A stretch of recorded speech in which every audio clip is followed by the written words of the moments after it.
Kitchen this morning. We are in the Stone Creek Kitchen this morning, helping you get ready for your Super Bowl party with some retro dinner favorites that are sure to be a big hit.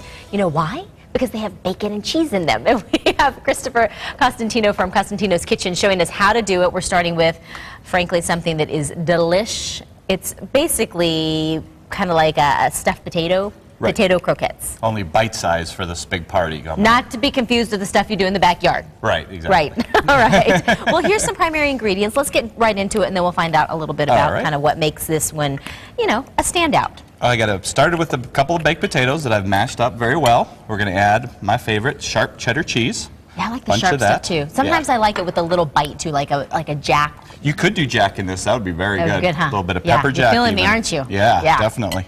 Then we got a little bit of sour cream, a couple tablespoons sour cream, a couple tablespoons of butter, and then what gives it that Italian flair, a little bit of basil. You can use fresh. I dried works great for me in this. Okay. And then bacon. Got to have bacon. Always good bacon. And then an egg. Single egg. What's the egg doing? Kind of keeping it all together? Binds it together, yeah, basically. Then you want to just basically mix it all together really well. And what you'll do, once you get it all mixed, you form it into like little potatoes, little croquettes, like football Let's do it. All right. Let's do it. I don't mind doing it. Mixed together. I can get my hands dirty. All right. I'm not afraid of that. So what was kind of the inspiration behind this? Because it reminds me of a twice-baked potato. Exactly. That was the inspiration. I love loaded baked potatoes. I mean, you could even do any kind of herb you want in here. You could do chives and make it a little more traditional.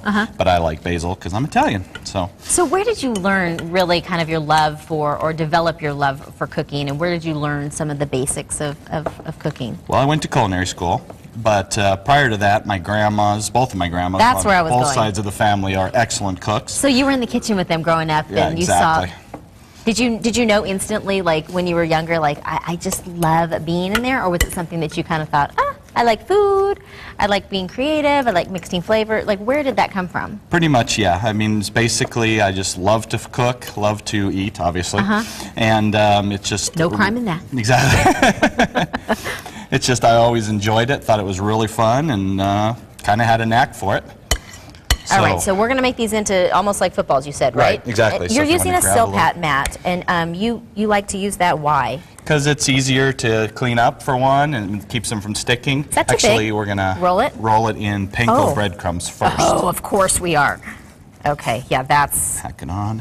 Okay. And then we'll put it on the pan. So I like the panko better than regular breadcrumbs for this purpose, because it's a little crispier, they're little sharp, jagged edges that make it really a great way to bread things. What else would you like to see panko used on? Like, what is another way used for that? Really any kind of, if you're going to deep fry, I mean, you could deep fry these. This is a little bit healthier version, or I'm just going to bake them. Okay. But anything deep fried, like fried chicken, you could do with panko. I've seen fish done with panko. Oh yeah, fish. There's a lot of good options for panko. I want to show everybody at home that really we're heavy on the cheese, and that's really going to melt, but it's going to be contained in with the panko, I bet, right? Yes, it is, and I have some that are already done. Okay, well, let's take a look at those, and in the meantime, then coming up here in a little bit, we're going to put it right here. We're going to find out what else we're going to make here in the next few minutes, and we're going to put make a sauce also at some point. We'll do. We got some meatballs that we have a dipping sauce for. Oh yes. Which is my pasta sauce. So this is what they look like when they're done. And just so you know, at home, this is not like TV food. This is piping hot right now. I can feel the heat, and I can really smell. You can smell that hint of basil. Just exactly. The aroma of that. And then also, what I forgot to mention is before you bake them, I spray a little bit of Pam on them. On the top of them? Yes. What does that do? It makes them a little crispy, so you can get sort of a deep fried crispiness out of baked foods. I like it. So I'm gonna let those. I'm gonna let those cool before I dig in and find a fork around here and get the egg off my fingers. And then, did you hear my tummy growl? Yeah, that's.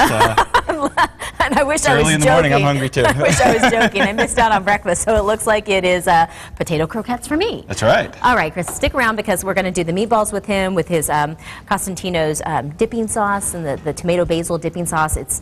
Your mouth is probably watering already. I'm sure it is, and if it isn't, just wait until you see all the ingredients that are going to go into this. You're going to be glad you tuned into Sonoran Living this morning. We're back in a quick moment with this one, but in the meantime,